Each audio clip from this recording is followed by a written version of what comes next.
Nós vamos hoje à nossa segunda aula de clínica cirúrgica. Iremos abordar os assuntos o quê? Das infecções hospitalares, que segundo a portaria 196 de 1983, o Ministério da Saúde, ele vai reconhecer como infecção hospitalar qualquer infecção adquirida após a internação ou que se manifeste durante a internação ou também quando estiver pós a alta, eles podem estar verificando. A infecção normalmente ela se dá após, tá? Quando é contaminada no ato cirúrgico, 48 horas após o ato cirúrgico, por algum manuseio grosseiro. E também a infecção hospitalar provoca o quê? Prejuízos ao paciente, por ele ter uma maior permanência, um sofrimento maior naquela instituição. A instituição, por poder também ter o que é um custo maior, e a sociedade, porque não desocupa aquele leito para um outro paciente entrar. Os agentes etiológicos dele pode ser desde vírus, fungos, bactérias, né? Qualquer agente etiológico. Os mecanismos da infecção vai depender o quê? Da virulência desse agente infeccioso, se ele for o quê? For mais resistente aos antibióticos, né? E também ao paciente que ele estiver o quê? Infectado por aquele micro-organismo. Geralmente o paciente contrai infecção no hospital derivado da sua própria flora, tá? Que é a sua autoinfecção, quando a gente não faz a tricotomia correta, não faz higienização antes dele ir para o centro cirúrgico, que é o banho, não higieniza aquele paciente direito e a sua própria flora bacteriana vai infectar. Ou a flora de outro paciente, quando normalmente a gente tem infecção cruzada. Eu manuseei um paciente, não fiz higienização das mãos adequada e fui mexer com outro paciente, tá? Então, normalmente, tá, os fatores que facilitam, tá, o paciente adquirir uma infecção hospitalar, eles estão inerentes ao próprio paciente, que é a autoinfecção, ou por uma agressão diagnóstica por materiais que não são feitos, tá? As asepsias corretas, as esterilizações corretas. Os tipos de infecção, tá? Que a gente vai falar um pouco de feridas operatórias, né? Que a gente considera normalmente o quê? Elas têm umas classificações, tá? A ferida operatória é considerada sempre infectada qualquer ferida cirúrgica que elimine uma secreção purulenta. Purulenta é pus. Ela pode ter cultura ou não positiva, quer dizer, ela pode ter o quê? Após ter feito o quê? A análise clínica, a gente pode ter normalmente o quê? Uma cultura positiva ou não, mas tem a presença da secreção do pus. Quanto às classificações das feridas, nós temos as limpas, tá? Que elas são feridas, são cirurgias com ausência total de processo infeccioso no local. Não tem nenhuma lesão no local, não tem nenhuma condição de contaminação, não tem nada. Elas são ideais para salas cirúrgicas, tá? É de tecido de fácil descontaminação, tá? São cirurgias normalmente eletivas, não tem drenagens nenhuma, tá? Não tem nada. Normalmente são as artroplastias de quadril, que tem que ser limpa, cirurgias cardíacas, vasculares, essas são as cirurgias limpas, que elas são de fácil descontaminação. Quando você vai fazer um processo cirúrgico, ali na pele do paciente não tem nada. Potencialmente contaminadas, tá? Ela é o que? Ela tem ausência de supuração no local, mas o que ela é de difícil descontaminação. Você não consegue descontaminar esses tecidos com maior facilidade. Por exemplo, o que? Cirurgias oculares, você não consegue descontaminar um olho, de ouvido externo, não consegue, do estômago, do esôfago, né? Mas ela não tem o quê? Normalmente ela não tem supuração no local, ela não tem nada, né, de coisa, mas elas são muito difíceis de poder fazer uma descontaminação naquele local. Não é como se fosse um tórax, que aplica ali um antisséptico, você consegue fazer a descontaminação no local.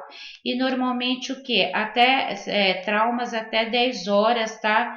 Antes da cirurgia. Já as contaminadas são feridas traumáticas com mais de 10 horas ali, né? E cirurgias normalmente com tecidos já colonizados por uma flora bacteriana e não consegue fazer a descontaminação, é impossível. Tipo uma cirurgia, um cólon, você não consegue passar um clorexidine, um antisséptico para fazer uma antisepsia ou um desbridamento de uma queimadura também. As bucal e as expostas. E as infectadas, praticamente, tá? Ela tem um processo infeccioso, ela tem a supuração local, ela tem a presença de pus, ou tecido necrótico morto, ou corpos estranhos nessa ferida, né? Ela é uma ferida suja, as cirurgias de reto e ânus com pus, né, com região no local que tem uma secreção purulenta, e abdominal também. Gente, a atuação da enfermagem, tá? É sempre utilizar materiais esterilizados nos procedimentos invasivos e nas realizações de curativo. Sempre com toda a técnica asséptica possível. Sempre fazer higienização das mãos. Ter no cuidado com o manuseio de roupas sujas, não sacudi-las, não jogá-las no chão. Esses colchão eles devem estar forrados com com material impermeável. Pedir para os acompanhantes não sentar no leito, vocês próprios não sentar jamais no leito do paciente. Não contaminar as roupas hospitalares, quer dizer, o paciente não usou uma roupa num quarto, você transferir aquela roupa para o outro. E isolar sempre os pacientes, tá? Infectados. Aí nós vamos ver a classificação segundo os artigos, que são os objetos. Quando a gente chama de críticos, semicríticos e não críticos, os críticos, eles penetram no tecido do paciente, tá? Geralmente são o quê? Os instrumentais cirúrgicos. Eles vão penetrar naquele paciente, eles vão entrar em contato muito, né, com secreções, né, soluções injetáveis. As roupas utilizadas no ato cirúrgico, principalmente, que ficam sujas, né, de sangue, de secreções. Então, tem um alto risco. Os semicríticos, normalmente, são os que entram em contato com a mucosa íntegra, né? Por exemplo, os equipamentos de anestesia gasosas, os catéteres traqueais, sondas vesicais, termômetros, medicamentos orais e inaláveis, pratos, colheres, que entram em contato com a mucosa do paciente. E os não críticos, normalmente, que são aqueles que entram em contato com a pele íntegra do paciente, tá? Que são os artigos de higiene do paciente, roupas de cama, não sendo as roupas de cama do centro cirúrgico, e os equipamentos sanitários e imobiliários que dá para a gente fazer uma desinfecção. Nós vamos observar algumas complicações iniciando pelas circulatórias, que são as hemorragias. Hemorragia nada mais é que um sangramento copioso, um sangramento abundante. Pode ser derivado de uma artéria, que normalmente é em jatos, de uma veia, tá, que ela não tem tanta pressão, e capilares sanguíneos. A classificação pode ser interna e externa.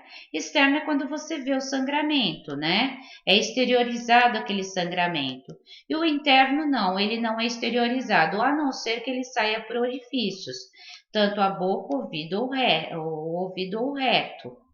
Os sinais e sintomas dessas complicações circulatórias é o aumento da frequência do pulso e da respiração, devido ao início de um choque hipovolêmico, que é o que? A perda bem copiosa do sangue, agitação e prostração. O paciente começa a se agitar, depois ele se prostra, fica inconsciente, a pele úmida e fria, transpira-se muito abundante. Ele começa com escotomas, que é borramento da visão, desmaio e sensação de sede, porque o próprio organismo ele está o quê? Reconhecendo que ele está perdendo muito sangue, líquidos junto, então ele começa a dar esse alarme de sede.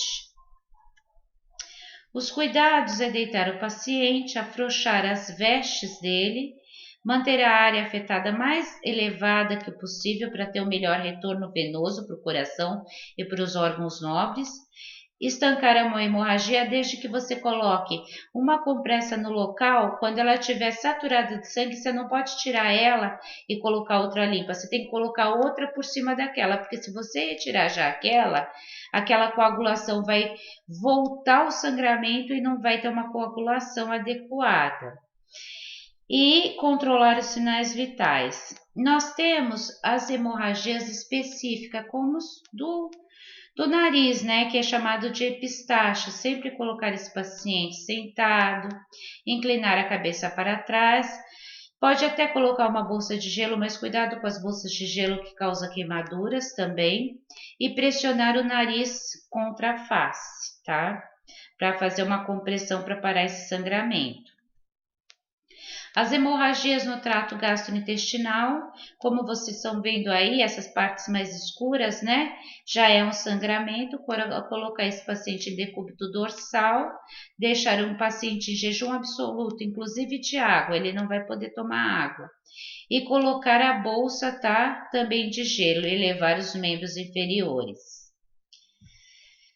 Hemorragia genital pode ser por um trauma vaginal, né? Ou uma ruptura, que seja. Repousar o paciente com os membros inferiores também elevado, pode colocar gelo na região suprapúbica e tamponamento vaginal. Isso quem vai indicar é o médico, né? E o médico que vai fazer.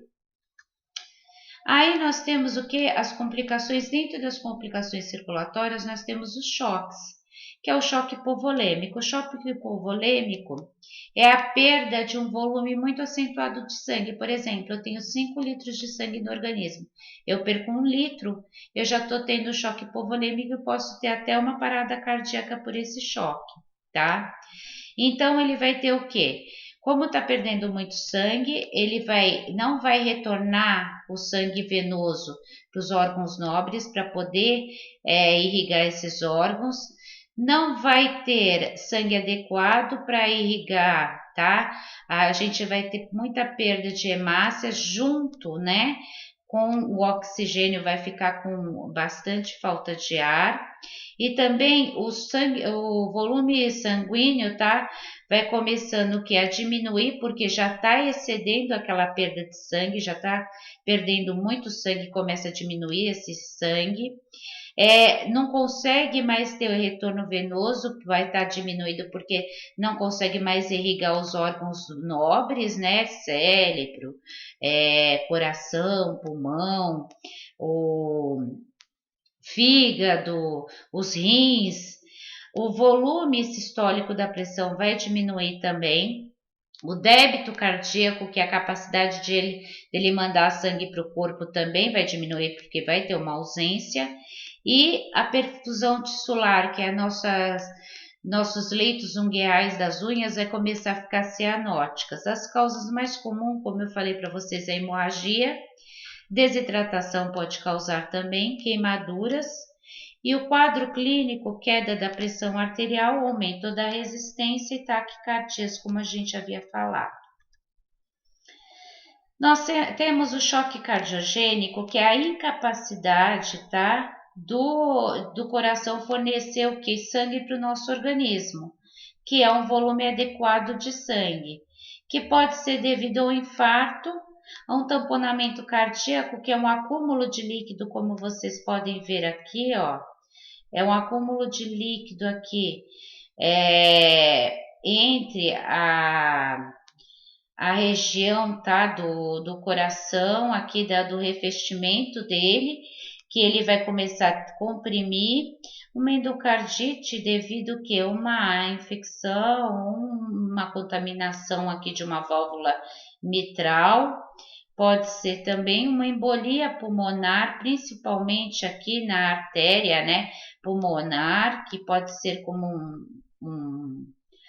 um coágulo, né, nessa artéria. E o quadro clínico geralmente é a diminuição da urina e a pressão venosa bem alta, que a nossa pressão, os nossos vasos começam a vasoconstringir para aumentar essa pressão para ver se irriga o organismo. E no choque séptico sempre é secundária uma infecção disseminada. Disseminada quer dizer pelo corpo inteiro, pelo organismo inteiro. Ele já está atingindo os órgãos nobres, tá? Tanto que já vai começar a ter falências de múltiplos órgãos. E normalmente a gente julga como choque séptico essa infecção, tá? Secundária, né? Se geralmente foi algum local primário ou pode ter sido normalmente a um erro grosseiro na cirurgia ou a própria flora do paciente que pode disseminar esse choque séptico. Devido normalmente pode ser também um fator autoimune do paciente, o paciente ter o sistema imunológico baixo, que é as causas, a infecção generalizada que eles falam, que infecção generalizada é o choque séptico, que aí pode vir seguida de morte. Quadro clínico, a hipotensão, ataque cardíaco, a prostração e calafrios e aumento da temperatura. O neurogênico, normalmente, ele vai o quê? Afetar, vai ter um choque medular, tá? Na medula. Então, vai ter uma falência hemodinâmica, vai ter o quê? Uma vasodilatação desse tônus, tá? Vasomotor, dessa região vascularizada que a gente tem aqui. E normalmente o que vai acontecer? Vai acontecer uma hipotensão arterial, uma bradicardia e uma hipotermia nesse paciente. E pode ocorrer esse choque medular tanto na cervical, na medula cervical, na torácica, na lombar e na sacral. E o quadro clínico também pode ser o quê? Por anestesia, tá? Medular alta. Geralmente o efeito anestésico pode até causar isso. E o choque anafilático, gente, é por alergias, é uma hipersensibilidade que o corpo tem a algum componente. Geralmente pode ser o quê? Algum medicamento. É a alergia, né? Que vai ocorrer se tiver um edema da epiglote, pode ter, não consegue passar o ar, vai ter uma dispneia muito intensa, um edema laríngeo que não consegue entubar esse paciente, aí vai ter que fazer uma traqueostomia para poder fazer entrada de ar, broncoespasmo e se não cuidar adequadamente pode vir até a morte por insuficiência respiratória e parada cardiorrespiratória. E as reações mais comuns na pele são as reações cutâneas, tá? Que vocês estão vendo na figura, essas placas avermelhadas que tem. Aí, nós vamos o quê? Nas complicações circulatórias, posicionar o paciente, tá? Em decúbito dorsal horizontal, oxigênio conforme prescrição médica, monitorizar sempre a respiração, pressão, pulso e temperatura, fazer sempre o controle da diurese, já que pode afetar o rim, providenciar a bandeja de dissecação venosa se não achar um acesso venoso periférico, fazer o acesso venoso central, ou de um catéter venoso na jugular, ou no braço, que pode fazer uma flebotomia que o médico vai fazer. E materiais o que? Para controlar a pressão venosa central. Normalmente, tá? Se esse paciente já precisar controlar essa pressão venosa central, ele vai para uma UTI, tá bom? Vigilância rigorosa contra os sinais, que é a coloração da pele, se ela fica o que? Pálida, sudorese, respiração bem rápida, né? Uma taquipneia. Nível de consciência Agitado, depois com falta de oxigenação, pode se tornar o quê? Mais com o nível de consciência baixo, os edemas, e manter sempre o paciente aquecido, que ele pode apresentar hipotermia. A parada cardíaca é uma das consequências das complicações que pode dar, que nada mais é que a parada cardíaca é a função que a interrupção abrupta, né, do coração. O coração simplesmente ele para de bater e automaticamente entra num colapso do sistema cardiorrespiratório cerebral, que acompanha tudo isso. As causas é obstrução de vias aéreas superiores, as intoxicações, os choques elétricos, hipoventilação ou por edema de glote ou por objetos estranhos, tá? Deglutidos, superdosagens de anestésicos também, a hipotermia, que é a temperatura menos do que 35, o infarto do miocárdio, afogamentos, intoxicação por monóxido de carbono e arritmias cardíacas. Normalmente o quadro clínico da parada cardíaca, o paciente começa com uma respiração agônica, aquela dificuldade em respirar. O pulso, quando você verifica ele tem uma irregularidade no ritmo, ele não tem o mesmo ritmo. Ele começa a bater, aí ele dá uma parada, começa, aí até ficar com ausência de pulso totalmente. Ele tem uma queda muito rápida na pressão arterial, cianose dos leitos unguiais e lábios, palidez da face e estado de inconsciência, e as pupilas dilatadas, que são a midríase. A parada cardíaca, os cuidados, tá? Auxiliar o enfermeiro e o médico nos procedimentos. Posicionar o paciente em decúbito dorsal e horizontal, afrouxar as roupas. Colocar um coxim sobre as espátulas do paciente, sobre essa parte aqui, né, do paciente. Aproximar o paciente do carrinho de parada, ou melhor, aproximar o carrinho de parada do paciente, que é com o desfibrilador, com as medicações para serem feitas, que o médico vai pedir também, tá? Lá naquela régua de gases vai ter o quê? A régua de ar comprimido para poder aspirar esse paciente. Se tiver mais do que um paciente no quarto, usar biombo, né? Para outro paciente não ficar olhando aquela cena também. E no momento de desfibrilar esse paciente, de chocá-lo, tá? Sempre desligar o eletrocardiografo e vocês se afastarem da cama para não tomar o choque. A tromboflebite é uma inflamação da veia, tá? Que vai estar associado a uma trombose. Uma trombose é o quê? Um deslocamento de um coágulo que vai parar naquele local, tá? Então, vai ter uma lesão que é do endotélio vascular, lá da veia, lá da região vascular, que normalmente, tá, vai alterar o quê? Pode estar alterado pelos equilíbrios da coagulação, que é o trombo que foi deslocado.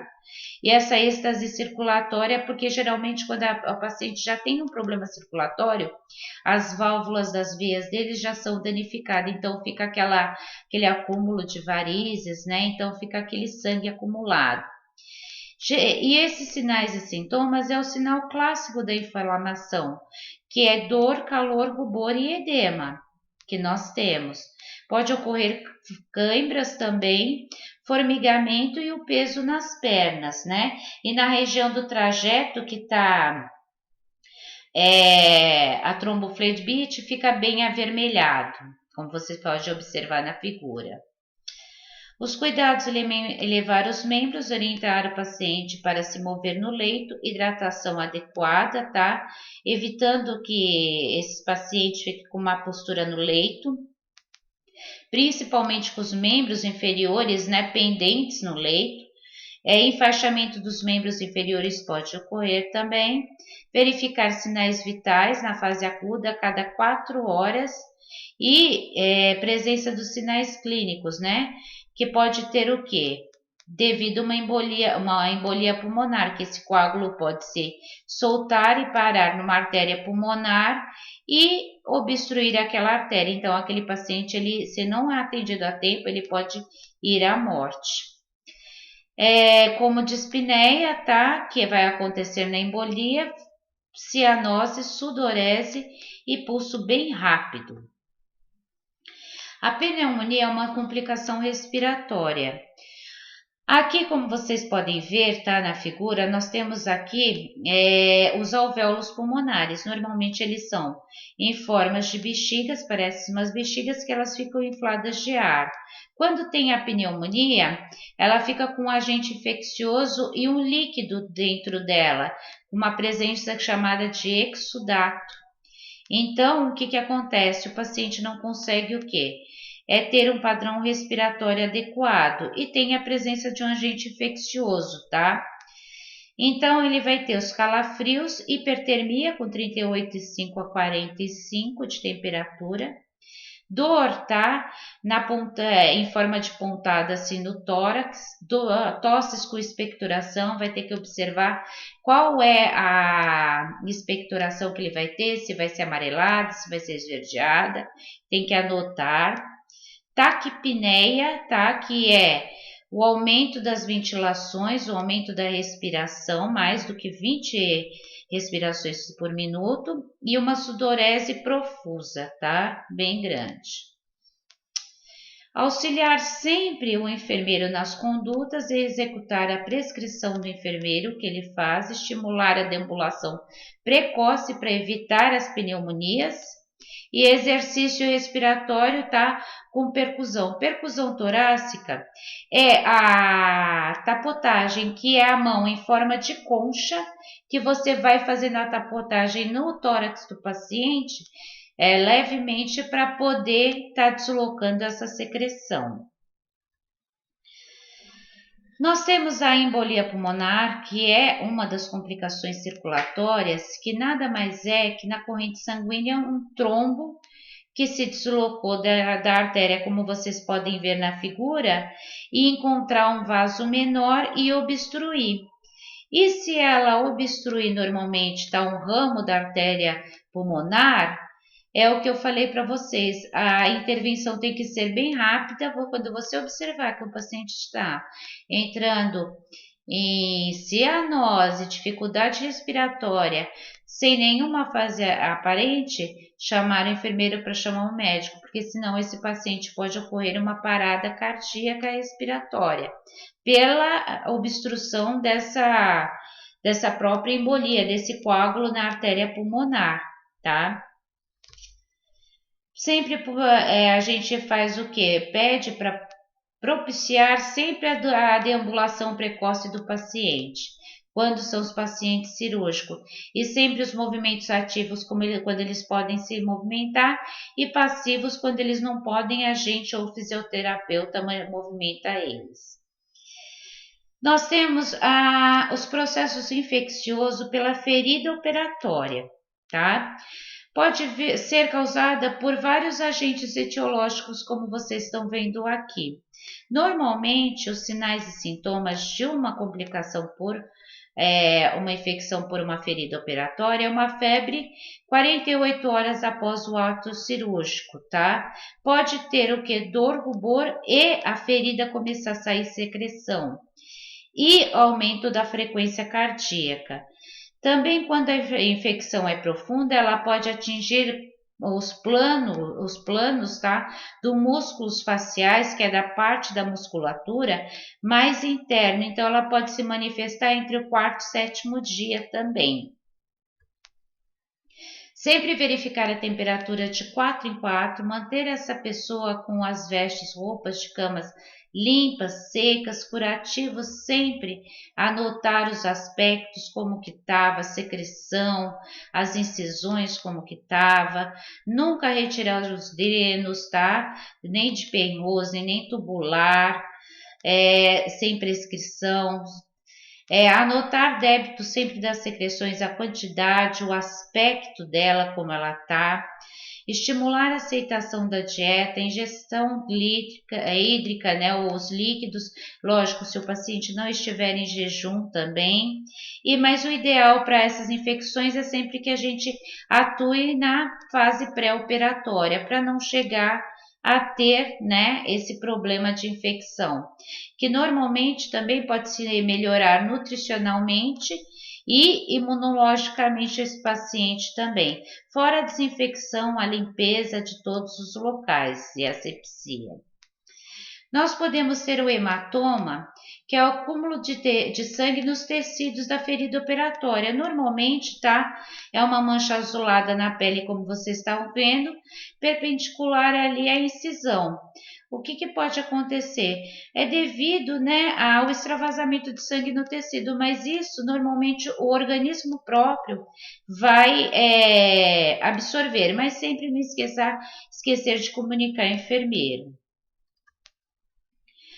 Decência nada mais é que por um processo infeccioso houve uma abertura dessa incisão cirúrgica, e pode ser após uma distensão abdominal também acentuada, ou uma tosse com grande esforço físico também, ou devido à infecção, que é a abertura. Ele vai ter liberação de secreção sero-sanguinolenta, que é serosa com sangue, e ruptura dos pontos. Tá bom? Vai abrir a incisão.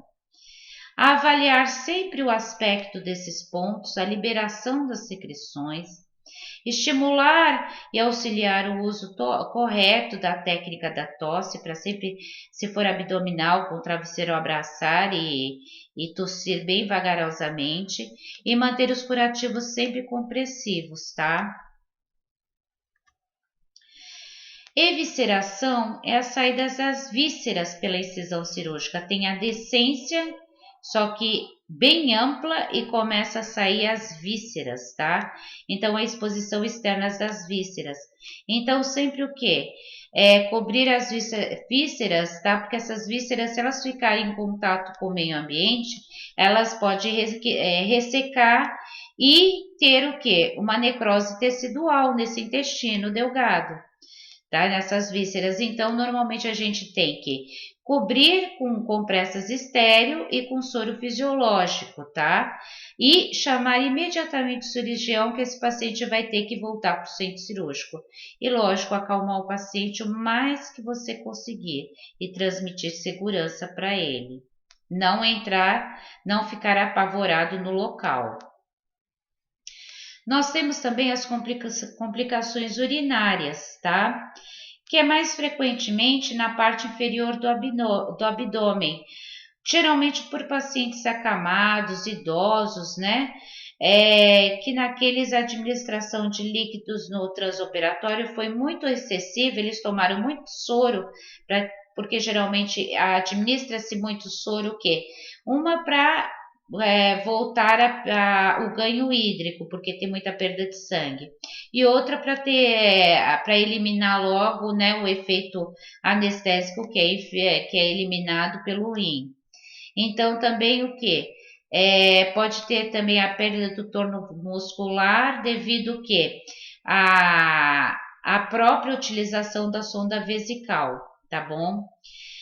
Então, sinais e sintomas, sempre a ausência da micção por mais de 12 horas ou eliminação em pequena quantidade, que é gota a gota, né?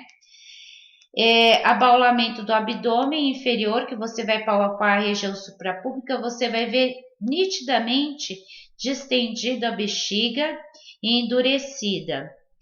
Vontade excessiva em urinar, mas não consegue. E os cuidados sempre é o quê? Pelo auxiliar ou pelo técnico. Se puder esse paciente se levantar e levar ele ao banheiro para ele urinar, que às vezes ele só consegue urinar no banheiro, o faça. Se não, tá? Se esse paciente não tiver com uma sonda, vai ter que passar uma sonda vesical de alívio nele, sob prescrição médica também. Mas geralmente as sondas agora vesicais e de alívio é o enfermeiro que passa, tá bom? E se for possível levar ele no banheiro, ligar a torneira, né, da pia, para poder estimular a água corrente a a poder ele urinar.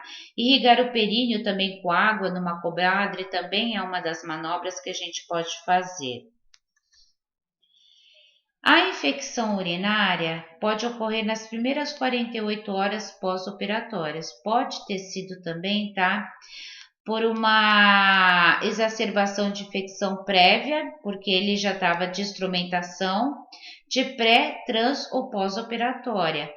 Pode ser devido a uma contaminação de uma sondagem ou uma instrumentação ali nele, no paciente que contaminou. Os sinais e sintomas são a febre, a disúria, né, que é a dor urinária, retenção urinária, a piúria, que é o sangue, o pus na urina, e os cuidados prestados é sempre fazer o controle de diurese, oferecer líquidos para esse paciente, tá, via oral e controlar a hidratação venosa, temperatura de 4 em 4 horas, já com uma infecção ele pode apresentar febre, e cuidados com os antibióticos. Pessoal, esse daqui é o nosso site de apoio, que eu ponho para vocês sempre, tá? Aqui tá falando sobre infecção hospitalar, o paciente, a legislação, as nossas precauções universais, o padrão, que a gente fala hoje, né? Precaução padrão. Colocação e remoção de EPIs, de equipamentos de proteção individual, controle da infecção, por classificação de artigos hospitalares, as hemorragias, os choques, para vocês conhecerem mais um pouco aprofundadamente dele, o protocolo de reanimação cardiopulmonar, que é a nossa massagem cardíaca, nosso atendimento a pacientes, o que normalmente é em parada cardíacas, intubação orotraqueal, a ventilação mecânica invasiva e a deiscência de feridas cirúrgicas. E aqui nós vamos ter logo essas atividades para que vocês possam fazer lá no fórum, ok? E obrigado, até a próxima aula.